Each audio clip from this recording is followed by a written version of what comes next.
Sejam bem-vindos mais uma vez ao Pode Esclarecer, o podcast do Conselho Regional de Lisboa. Após férias decidimos regressar e regressamos com um tema que nos parece ser dos mais relevantes ultimamente, até pelo aumento que tem havido nas compras à distância, através da internet. E hoje, mais uma vez, temos connosco o Dr. Carlos Costa, que nos vai falar sobre o direito de arrependimento nas compras à distância. Começamos com a primeira questão, que é muito relevante relativamente a este direito do consumo, principalmente numa altura em que, saídos da pandemia, continuamos a consumir digitalmente. Portanto, a primeira grande questão que todos nós nos interrogamos muitas vezes quando fazemos compras na internet é: existe ou não um direito geral de arrependimento nas relações de consumo, Dr. Carlos? Olá, Dr. João Massano. Antes de mais, agradecer naturalmente o convite que me endereçou para estrear este podcast. Respondendo liminarmente à questão que me coloca, a resposta é não. De facto, por regra, os contratos naturalmente são para serem cumpridos nos seus exatos termos, pelo que os sujeitos do negócio não podem modificar unilateralmente as suas cláusulas, nem determinar a extinção do contrato, exceto se, naturalmente, se houver acordo nesse sentido dos sujeitos desse mesmo negócio, ou nos casos em que a lei ou o contrato o admitam. Então, mas diga-me porque é que há esta ideia que toda a gente acha que em todos os contratos feitos online tem a possibilidade de se arrepender. Porquê é que isso acontece, na sua opinião? Efetivamente, estamos em presença, diria, daquele que é, porventura, o mito mais popular do direito de consumo. E isto porque, e facilmente é bom de ver que assim é, desde logo nos contratos feitos em loja física, na verdade, ao contrário do que muitos consumidores pensam, só por mera cortesia comercial, praticada pelo comerciante, mediante as condições por ele predispostas, é que o consumidor poderá devolver o produto num determinado período de tempo, sem que tenha de justificar a sua decisão de desfazer o negócio. Mas diga-me o seguinte, como é que é possível haver essa ideia e coordenar essa ideia com o facto de eu comprar alguma coisa e depois chegar a casa e verificar que o produto tem um defeito? O que é que eu posso fazer? Estamos em presença de outra questão. Efetivamente, uma realidade é, pura e simplesmente, exercer o direito de arrependimento. Questão diversa é adquirir um determinado produto e ele vir a manifestar alguma falta de conformidade, aquilo que vulgarmente se denomina por defeito. Nesse caso, havendo um defeito relativamente àquilo que foi acordado entre os sujeitos do contrato ou aquilo que o consumidor possa razoavelmente esperar quanto ao desempenho ou à qualidade que o bem revela, poderá, efetivamente, isso é de todos conhecido, no prazo da garantia legal, anteriormente de 2 anos, desde o dia 1 de janeiro de 2022, para as compras efetuadas após esta data, já de 3 anos, o consumidor poderá exigir a reparação ou a substituição do bem a título gratuito, sem grave inconveniente, num prazo, em regra, não superior a 30 dias. Então, mas se ainda assim, depois dessa situação e depois dessa substituição ou reparação, se acontecer que se mantenha o defeito ou se aparecer outro vício que comprometa e que coloque em causa a confiança no fornecedor do produto, o que é que o consumidor pode fazer? Efetivamente, em regra, numa primeira instância, o consumidor deve optar ou pela reparação ou pela substituição, mas numa das hipóteses em que o Dr. João Massano avançou, de facto, nessas circunstâncias, o consumidor já poderá resolver, ou se quisermos, usando uma linguagem mais facilmente acessível, rescindir o contrato, se esse defeito, entretanto, se manifestar. Dizer ainda que, inclusive, nos primeiros 30 dias após a entrega do bem, nesse caso, já não existe esta hierarquia de direitos, isto é, o consumidor já não é obrigado a optar entre a reparação e a substituição, poderá, inclusive, desde logo, solicitar ou a substituição do bem, imediatamente, ou a rescisão do contrato. E diga-me o seguinte, quando é que pode acontecer, no fundo, que casos são esses que permitem o exercício desse direito pelo consumidor? É importante termos presente o que é que caracteriza este direito. Aquilo que falamos há instantes, a propósito da desconformidade ou do defeito, nesse caso, O consumidor pode, no limite, como vimos, rescindir o contrato, mas falo com um justo motivo. Tem uma justa causa para o efeito. Já no arrependimento, não. O exercício do direito de arrependimento não carece da invocação de um justo motivo. E, portanto, o consumidor poderá, nesses casos, e já vamos ver que casos são esses, porque se vê exposto a um risco acrescido na tomada de decisão de adquirir um produto ou um determinado serviço, designadamente fazendo por impulso, ou sendo alvo de uma venda agressiva, poderá, porventura, tomar uma decisão pouco refletida, ou pelo menos pouco esclarecida, e apenas nesses casos, de facto, justifica o exercício do direito de arrependimento. Dar nota, efetivamente, que este direito de arrependimento está previsto em vários diplomas, designadamente ao nível do contrato de crédito aos consumidores, dos contratos de crédito aos consumidores, dos contratos de viagem organizada, mas, efetivamente, o grande domínio, o domínio por excelência do exercício do direito de arrependimento são, ou se quisermos, desdobrando, são dois domínios. Por um lado, os contratos celebrados à distância, aquilo que todos nós sabemos, contratos celebrados através da internet, com recurso à televisão, na sequência de um contacto telefónico, e os contratos celebrados fora do estabelecimento comercial. Os contratos celebrados no domicílio, no local de trabalho, na via pública, a chamada venda porta a porta. Estes são, de facto, os domínios por excelência do exercício do direito de arrependimento, e é sobre eles que vamos dedicar as próximas palavras. Mas, então, quem pretender exercer o direito de arrependimento, no caso dos contratos à distância e dos contratos celebrados fora do estabelecimento comercial, quando é que o pode, quando é que o deve fazer? No caso dos contratos de prestação de serviços, pensemos, por exemplo, nos contratos de prestação de serviços de telecomunicações, o prazo para o exercício é um prazo contínuo, portanto, 14 dias seguidos desde o dia da celebração do contrato. Já nos contratos de compra e venda, por exemplo, pense na compra de um eletrodoméstico, aí o mesmo prazo de 14 dias, começa a contar-se a partir do momento da aquisição da posse física do bem, isto é, dizemos em termos mais simples, a partir do momento em que o consumidor recebe o produto. Então, basicamente, depois de sabermos o quando, temos que saber como é que o vamos fazer, se há alguma forma especial, se tem que ser carta registada com aviso de recepção, se ela impõe algum formalismo específico para exercermos o direito de arrependimento ou não. Não existe efetivamente um formalismo específico. Dar nota, desde logo, o consumidor pode, e porventura será mais fácil fazê-lo, pode exercer o direito de arrependimento mediante o preenchimento e o consequente envio do formulário de livre resolução que é fornecido pelo próprio comerciante. Mas não está obrigado a utilizá-lo. Poderá fazê-lo por meio de qualquer outra declaração, desde que inequívoca, em que comunique por palavras suas, lá está, poderá utilizar expressões como rescindir, por exemplo, tal como aqui tivemos a oportunidade de referir, a sua decisão de fazer cessar o contrato.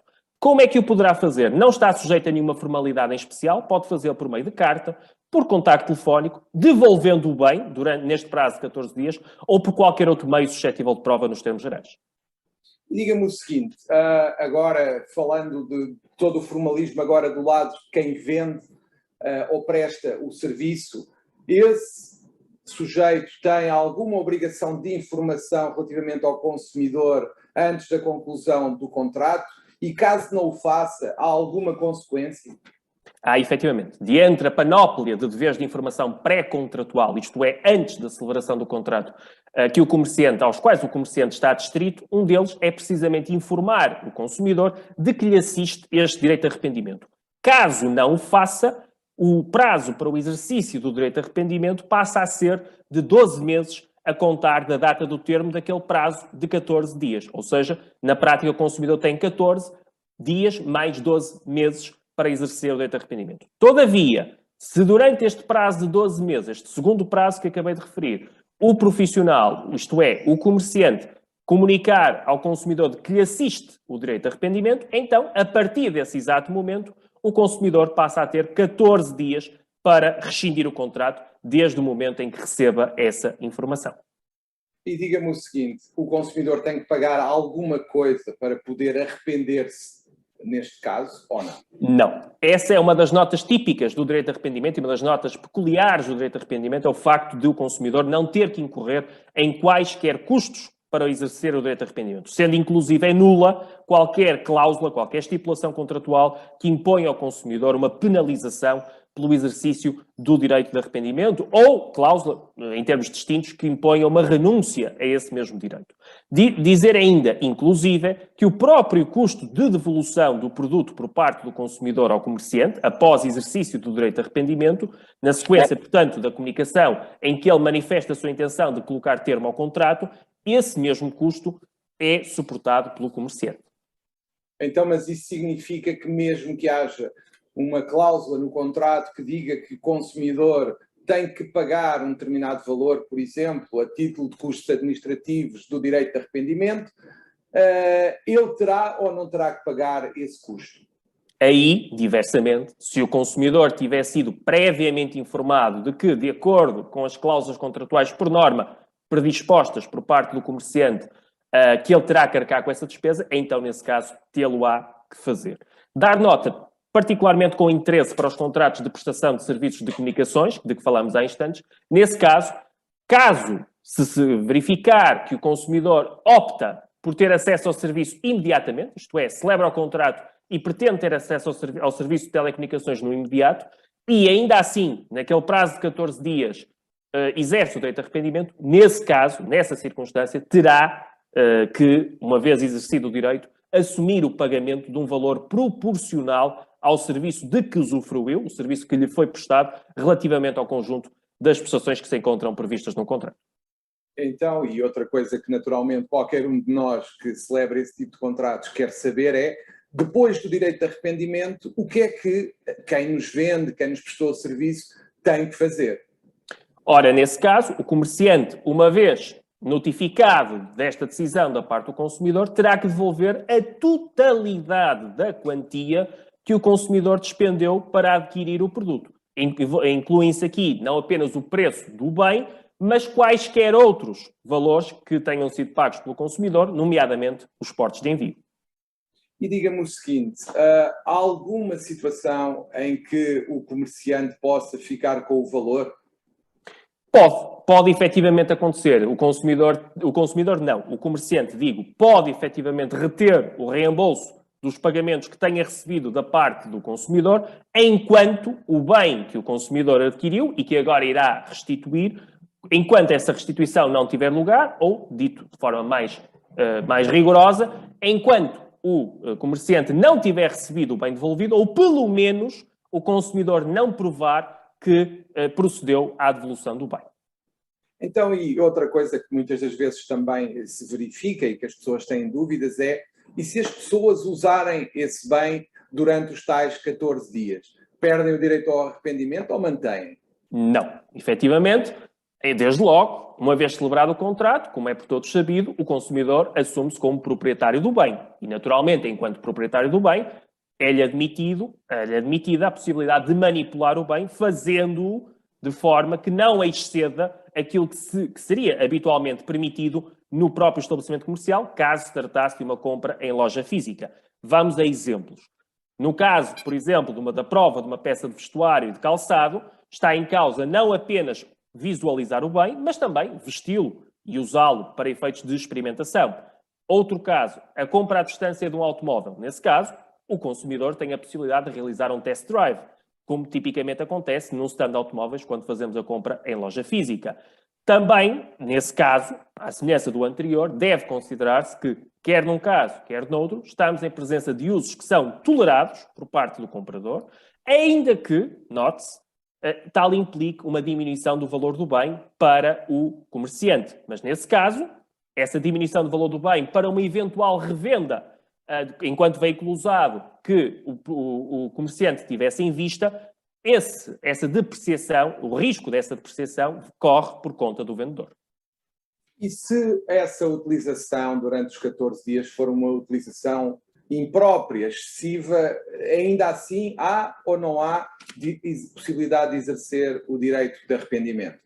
Nesse caso, se estivermos em presença de um uso que vá para além daquilo que seria habitualmente admitido em estabelecimento comercial, o fornecedor, ainda assim, não se poderá opor ao exercício do direito de arrependimento, ainda, salve-se, é importante dizê-lo, terá, pelo menos, a faculdade de reclamar o pagamento de uma indemnização pela depreciação do produto, pela sua desvalorização.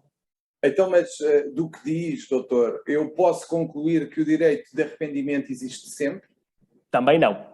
É verdade que, em regra, nas compras à distância e fora do estabelecimento comercial existe um direito de arrependimento, de facto. Já vimos que não é um direito geral de arrependimento porque, por exemplo, não se aplica nas compras em loja física, mas também há casos de compras à distância e fora do estabelecimento comercial em que o próprio legislador estabelece uma exclusão do direito de arrependimento. E há, de facto, casos, e eu vou enunciar alguns, há outros também que estão tipificados na lei, que a lei taxativamente enumera, mas, porventura, aqueles mais relevantes portanto, com maior importância prática são os seguintes. Estamos a pensar nas situações de fornecimento de bens confeccionados de acordo com especificações do próprio consumidor ou que sejam manifestamente personalizados. Pensemos, por exemplo, num fato ou numa peça de vestuário feitas à medida, num móvel, numa peça de mobiliário ou em cortinados feitos à medida, por exemplo. Pensamos também nas situações de fornecimento de bens que, pela sua natureza, não possam ser reenviados ou sejam suscetíveis de se deteriorarem ou de ficarem rapidamente fora de prazo. Pensemos, por exemplo, em géneros alimentícios como o leite ou os ovos. Nas situações de fornecimento de bens selados, não suscetíveis de devolução por motivos de proteção de saúde ou de higiene quando abertos após a entrega. Pense, por exemplo, em pensos, em roupa interior, em produtos cosméticos. Ou ainda nas situações de fornecimento de gravações áudio ou vídeo seladas ou de produtos informáticos selados, a que o consumidor tenha retirado o selo de garantia de inviolabilidade após a entrega. Então, agora, já para concluir, a pergunta que eu lhe gostava de fazer é a seguinte. Face à agressividade do comércio online, por exemplo, face a todos os estímulos exteriores que nós recebemos para consumir, o advogado, o que é que pode fazer aqui? Será que o advogado tem algo que o distinga no auxílio do cidadão ou, por isso, simplesmente não há qualquer papel relevante para o advogado aqui? Bem pelo contrário, o advogado pode efetivamente, pode e deve ter um papel muito importante na ajuda ao consumidor. Já vimos que estamos aqui em presença de contratos que, por norma, se caracterizam por compras e vendas realizadas por impulso, por vendas agressivas, portanto, em que o consumidor está numa posição de particular fragilidade e, por via disso, existe todo o interesse em contar com a colaboração, com o contributo de um advogado que possa prestar a devida assessoria ao seu cliente, ao seu constituinte, a fim de saber, em face de uma compra que haja realizado e relativamente à qual pretenda reagir, não estando satisfeito com o bem adquirido, ou porque esse bem, já vimos, situação diversa, padece de um defeito, de uma desconformidade, saber em concreto quais os meios de reação de que pode lançar mão para atenuar ou mesmo eliminar os eventuais efeitos indesejados que tenham decorrido dessa compra e venda ou dessa prestação de serviços. Dizer ainda que um aspecto muito importante e que por vezes é descurado. No caso do exercício do direito de arrependimento, de que aqui tratamos, muitas vezes o consumidor não observa aquele requisito de emitir uma declaração inequívoca e de fazer chegar essa declaração ao profissional, ao comerciante. E por via disso, o advogado pode efetivamente ter um papel muito importante na redação, na elaboração da declaração inequívoca de vontade que o consumidor deve dirigir ao vendedor, não só auxiliando nessa mesma redação, por forma que, para além de toda e qualquer dúvida razoável, resulte inequívoco que é a intenção do consumidor pôr termo ao contrato, bem assim também aconselhá-lo, como também é devido, embora não seja obrigatório, de que deverá fazê-lo, nomeadamente no caso de uma carta com correio registado com aviso de recepção, no caso do e-mail, garantir também a emissão de um aviso de leitura. Muito obrigado, Dr. Carlos Costa, pela clareza dos seus esclarecimentos. Chega assim ao fim o episódio do Pode Esclarecer, o podcast do Conselho Regional de Lisboa. Esperamos por vós na próxima semana. Até breve.